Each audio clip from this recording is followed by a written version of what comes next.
নির্বাচন বানচাল করতে নূরের উপর হামলা, বলছেন বিএনপি নেতা ফারুক। জানাবো স্বরাষ্ট্র উপদেষ্টার পদত্যাগের দাবিতে গণ অধিকার পরিষদের সড়ক অবরোধ। জানিয়ে দেব রোহিঙ্গা সংকট সমাধানে চীন আসিয়ানকে নিয়ে সম্মেলনের প্রস্তাব। এদিকে ক্ষমতায় গেলে 1 কোটি বেকারকে চাকরি দেবে বলছেন বিএনপি। এবং সর্বশেষ জানাবো ডাকসু নির্বাচন গভীর ষড়যন্ত্র হচ্ছে, অভিযোগ বৈষম্য বিরোধী শিক্ষার্থী সংসদের। দর্শক শুনছিলেন সংবাদ শিরোনাম, এখন বিস্তারিত। নির্বাচন বানচাল করতেই নূরের উপর হামলা, বলছেন বিএনপি নেতা ফারুক।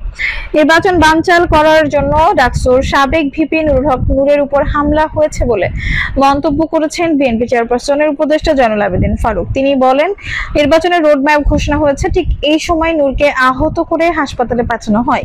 বিভিন্ন কায়দায় আওয়ামী লীগকে আবার পুনর্বাসন করার জন্য চক্রান্ত শুরু হয়েছে। আজ বুধবার দুপুরে নোয়াখালীর সেনবাগ থানার মোড়ে বিএনপির 47তম প্রতিষ্ঠা বার্ষিকী উপলক্ষে আয়োজিত আলোচনা সভায় প্রধান অতিথির বক্তব্যে জয়নুল আবেদিন ফারুক এই কথা বলেন। বিএনপি চেয়ারপারসনের উপদেষ্টা জয়নুল আবেদিন ফারুক বলেন, যারা 71-এ ভুল করেছে তারা নতুন করে জন্ম নিয়েছে, তারা বাংলাদেশে পিআর চায়, আমরা ব্যালটের মাধ্যমে ভোট চাই, আমরা ভোট আমি দিব, যাকে খুশি তাকে দিব। কবর থেকে ওঠা মরা মানুষের ভোট এই বাংলার মাটিতে আর হবে না।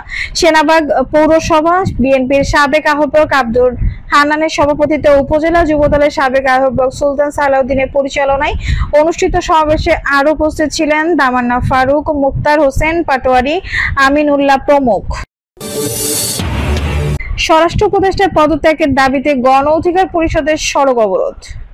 নুরুল হক সহ নেতা কর্মীদের উপর হামলাকারীদের বিচার, স্বরাষ্ট্র উপদেষ্টার পদত্যাগ, জাতীয় পার্টি সহ 14 দলের রাজনীতি নিষিদ্ধ করার দাবিতে বিক্ষোভ মিছিল ও সড়ক অবরোধ করেছেন গণ অধিকার পরিষদের নেতা কর্মীরা।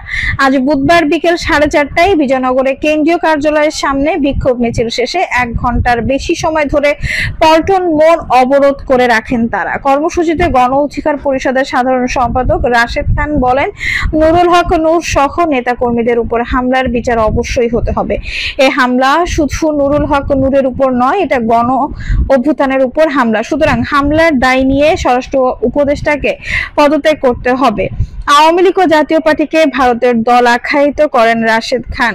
তিনি বলেন, আপার মতো জাপাকেও ভারতে পাঠাতে হবে। মেনন হাসানুল হক ইনুরা গ্রেপ্তার হলে জিএম কাদের কেন গ্রেপ্তার হয় না? জাতীয় পার্টিকে নিষিদ্ধের দাবি জানিয়ে গণ অধিকার পরিষদের সাধারণ সম্পাদক বলেন, এইবার কিন্তু জাতীয় পার্টিকে বিরোধী দল বানানোর কোনো সুযোগ নেই। আওয়ামী লীগ ফ্যাসিস্ট হিসেবে নিষিদ্ধ হয়েছে, জাতীয় পার্টি ও 14 দলকেও নিষিদ্ধ করতে হবে। বিক্ষোভ মিছিল ও সড়ক অবরোধে গণ অধিকার পরিষদের উচ্চতর পরিষদের সদস্য আব্দুল জাহেরের সঞ্চালনায় বক্তব্য দেন মুখপাত্র ফারুক হাসান, সিনিয়র যুগ্ম সাধারণ সম্পাদক হাসান আল মামুন, উচ্চতর পরিষদের সদস্য আবু হানিফ, শাকিল উজ্জামান সরকার, নূরে এরশাদ সিদ্দিকী, মাহফুজুর রহমান খান, রবিউল হাসান, যুগ্ম সাধারণ সম্পাদক ইসমাইল আহমেদ, সাংগঠনিক সম্পাদক তোফাজ্জল প্রমুখ। গত 29 আগস্ট জাতীয় পার্টি ও গণ অধিকার পরিষদের সমর্থকদের মধ্যে সংঘর্ষের সময় পুলিশ ও আইন শৃঙ্খলা রক্ষাকারী অন্যান্য বাহিনীর সদস্যদের মারধরে নুরুল হকের মাথায় আঘাত পান, তার চোয়াল ও নাক ভেঙে যায় এবং মস্তিষ্কে রক্তক্ষরণ হয়। সেদিন রাতেই তাকে ঢাকা মেডিকেল কলেজ হাসপাতালে নিবিড় পরিচর্যা কেন্দ্রে ভর্তি করা হয়। তার শারীরিক অবস্থার উন্নতি হলে 1 সেপ্টেম্বর তাকে কেবিনে স্থানান্তর করা হয়। গতকাল প্রধান উপদেষ্টা অধ্যাপক মোহাম্মদ ইউনূসের সঙ্গে সাক্ষাৎ করেন নুরুল হকের স্ত্রী মরিয়া নূর, দলের সাধারণ সম্পাদক ও একজন। এই সময় প্রধান উপদেষ্টা নুরুল হককে উন্নত চিকিৎসার জন্য বিদেশে পাঠাতে নির্দেশ দেন। রোহিঙ্গা সংকট সমাধানে চীন আসিয়ানকে নিয়ে সম্মেলনের প্রস্তাব।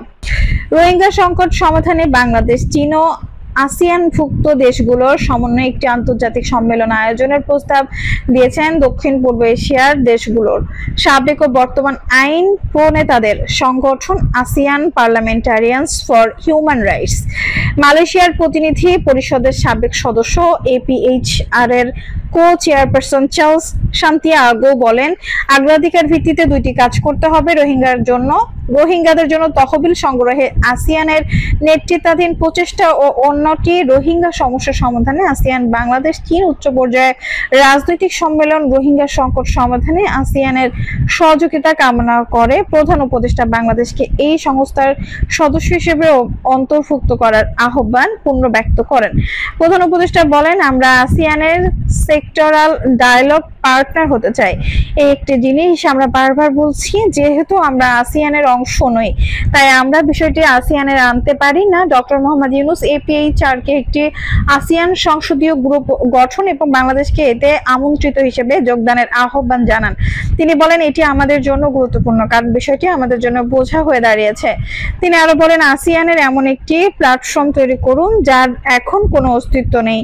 আমরা যে সংকটের মুখোমুখি হচ্ছি সেই সম্পর্কে আসিয়ানের উচিত বাকি বিশ্বকে নানো। APHR-এর সহ সভাপতি চার্লস সান্তিয়াগো বলেন, আসিয়ান পার্লামেন্টের সদস্যরা 2018 সালে রোহিঙ্গা শিবির পরিদর্শন করেছিলেন এবং তখন থেকে আসিয়ান তা অনুসরণ করছে। তিনি আরো বলেন, আমরা সবসময় চেষ্টা করছি রোহিঙ্গা ইস্যুকে আসিয়ানের ইস্যু হিসেবে তুলে ধরতে, কিন্তু আমাকে স্বীকার করতেই হবে গত 2-3 বছর ধরে আমরা চুপ ছিলাম কারণ আমরা মায়ানমারে গণতন্ত্র পূর্ণ প্রতিষ্ঠার দিকে মনোনিবেশ করছিলাম। এই সময় অন্যান্যর মধ্যে উপস্থিত ছিলেন মালয়েশিয়ার প্রতিনিধি পরিষদের সদস্য ওয়াং চেন এবং ফিলিপাইনের কংগ্রেসের সাবেক সদস্য রাউল ম্যানুয়েল। APHR-এর প্রোগ্রাম ডিরেক্টর চোনালাথান সুফাইবুনলার্ড। ক্ষমতায় গেলে 1 কোটি বেকারকে চাকরি দেবে বলেছেন বিএনপি। বিএনপি স্থায়ী কমিটির সদস্য আমির খসরু মাহমুদ চৌধুরী বলেছেন, জনগণের ভোটে বিএনপি নির্বাচিত হয়ে দায়িত্ব পালনের সুযোগ পেলে স্বাস্থ্য খাতে বিনিয়োগ বাড়বে, দক্ষ শ্রমিক বিদেশে পাঠানোর ব্যবস্থা করব, 1 কোটি বেকারের চাকরির ব্যবস্থা করব, যা আমাদের 31 দফা ইতিমধ্যে বলা হয়েছে। বুধবার রাজধানীর একটি অভিজাত হোটেলে জুলাই পরবর্তী রাজনীতি ও বাংলাদেশের ভবিষ্যৎ পথ চলা শীর্ষক সেমিনারের প্রধান অতিথির বক্তব্যে তিনি এসব কথা বলেন। যুক্তরাষ্ট্র ভিত্তিক সংগঠন স্কুল অব লিডারশিপের উদ্যোগে এই সেমিনারে আয়োজন করা হয়। স্কুল অব লিডারশিপের joint secretary doctor Golam Kader Chowdhury নোবেলের সভাপতিত্বে এবং ইউথ ফোরামের প্রেসিডেন্ট আমিনুল ইসলাম মুনিরের সঞ্চালনায় সেমিনারের প্রধান বক্তা ছিলেন সংগঠনটির প্রতিষ্ঠাতা প্রেসিডেন্ট গোলাম রাব্বানী নয়ন। বক্তব্য দেন বিএনপির vice chairman doctor Asaduzzaman Ripon, NDM-এর চেয়ারম্যান ববি হাজ্জাজ, পাকিস্তান কনসুলার কামরান ডাঙ্গাল, সাবেক বিচারপতি আব্দুস সালাম মামুন, বিএনপির সহ স্বাস্থ্য বিষয়ক সম্পাদক ডক্টর পারভেজ রেজা কাকন, চাঁদপুর বিশ্ববিদ্যালয়ের VC professor doctor Peyar Ahmed, school of লিডারশিপের কোষাধ্যক্ষ বিপু চৌধুরী, স্কুল অব লিডারশিপের country representative Faez Kaiser, executive member barrister Firoz Hossain ও লেবার কোর্টের মেম্বার তহিদুর রহমান, মেজর সারার হুসাইন স্বাগত বক্তব্য দেন। স্কুল অব লিডারশিপের কান্ট্রি রিপ্রেজেন্টেটিভ ফায়েজ কায়সার সেমিনারে মূল প্রবন্ধ উপস্থাপন করেন ইংল্যান্ডের নর্থাম্ব্রিয়ার বিশ্ববিদ্যালয়ের এবং স্কুল অব লিডারশিপের যুক্তরাজ্যের কনভেনর প্রফেসর ডক্টর আলিয়ার হোসেন। আমির খসরু বলেন, হাসিনা পালিয়ে যাওয়ার পর আন্দোলনের কর্তৃত্ব নিয়ে লড়াই চলছে, যদি কৃতিত্ব নিয়ে লড়াই করেন তাহলে এদেশ এগোতে পারবে না, কৃতিত্ব নিয়ে পড়ে থাকলে দেশের মঙ্গল হবে না। মুক্তিযুদ্ধের পর প্রকৃত মুক্তিযোদ্ধারা যার যার কাজে ফিরে গেছেন, তারা কর্তৃত্ব নিয়ে লড়াই করেননি। তিনি বলেন, বিপ্লব পরবর্তী যেসব দেশ নির্বাচনের মাধ্যমে গণতান্ত্রিক প্রক্রিয়ায় ক্ষমতা হস্তান্তর করেছে তারাই ভালো করেছে, দ্রুত নির্বাচন দিয়ে গণতান্ত্রিক প্রক্রিয়ার ক্ষমতা হস্তান্তর করা ছাড়া দেশের আর কোনো উপায় নেই। আমির খসরু আরো বলেন, গণতন্ত্র হলো দেশের প্রতিটি নাগরিকের ভোটাধিকার, অর্থনৈতিক অধিকার, সামাজিক অধিকার, ব্যবসার অধিকার, সঠিকভাবে বেঁচে থাকার অধিকার নিশ্চিত করা। শুধু ভোট দেবে আর ক্ষমতায় যাবে, এটাই গণতন্ত্র নয়। তিনি বলেন, দেশের মানুষকে বঞ্চিত করে লোক দেখানো বড় বড় মেগা প্রজেক্টের দরকার নেই, আগে জনগণের মৌলিক বিষয়গুলোর সমাধান জরুরি।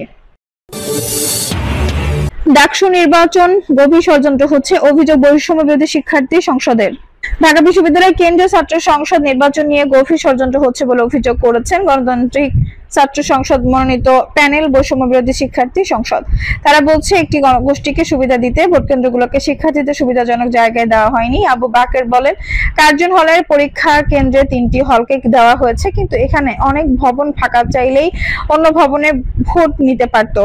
বঙ্গমাতা ফজিলাতুন্নেসা মুজিব হল এবং বাংলাদেশ কুয়েত মৈত্রী হলের কেন্দ্রে দেওয়া হয়েছে ঢাকা বিশ্ববিদ্যালয় ক্লাবে, অথচ এটিকে খুব সহজেই সমাজ কল্যাণ ইনস্টিটিউটে নিলে শিক্ষার্থীদের ভোট দিতে সুবিধা হয়। এগুলো হলগুলোতে ভোট কেন্দ্রে করলে ভোটদানের প্রক্রিয়া আরো সহজ হতো। হলপাড়া শিক্ষার্থীদের জন্য ব্যবসায়িক শিক্ষা অনুষদ বা কলা ভবন সহজ হয় উল্লেখ করে বাকের বলেন, কিন্তু তাদের কেন্দ্রে দেওয়া হয়েছে উদয় স্কুল। অন্যদিকে সালিমুল্লাহ মুসলিম হল এবং জগন্নাথ হল উদয়ন স্কুলের কাজে হলেও তাদের দেওয়া হয়েছে শারীরিক শিক্ষা কেন্দ্রে। শামসুন নাহার হলের কেন্দ্রে আন্তর্জাতিক মাতৃভাষা ইনস্টিটিউটে দেওয়া যেত, কিন্তু তাদের কেন্দ্র নির্ধারণ করা হয়েছে ইউনিভার্সিটি ল্যাবরেটরি স্কুল।